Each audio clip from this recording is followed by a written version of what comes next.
জুলাইয়ের মাঝামাঝি থেকে বরগুনায় টানা বৃষ্টি হয় আগস্ট পর্যন্ত। অতিবৃষ্টিতে তলিয়ে যায় ফসলের ক্ষেত। এখনো অনেক জমি পানির নিচে।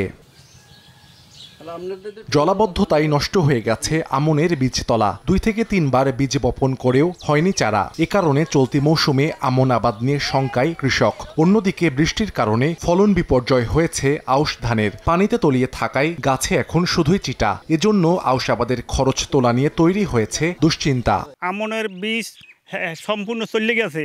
এরপর কিছু মধ্যে মধ্যে রুইছি, হ্যাঁ ছড়া হয়েছে কোনো রকম। পানিতে তলাইয়া কত গেছে বাসিয়া ধান পানির ধান নাই, সমস্ত চলে গেছে। 2টা খোলায় 4 বের ধান হালাইছি, ধান 4 বার নষ্ট হয়ে গেছে। ক্ষতিগ্রস্তদের তালিকা করে আগামী মৌসুমে সরকারি সহায়তার আশ্বাস কৃষি বিভাগের। পরের মৌসুমে আমরা কৃষকদের সহযোগিতামূলক যেটা আমাদের প্রণোদনা কর্মসূচি আছে, সেই কর্মসূচির আওতায় আমরা কৃষকদেরকে সার এবং বীজ সহায়তা দিয়ে থাকি। কৃষি বিভাগের তথ্য মতে বরগুনায় 3308 হেক্টর জমির আউশ ধান এবং 6120 হেক্টর জমির আমনের বীজতলা ক্ষতিগ্রস্ত হয়েছে।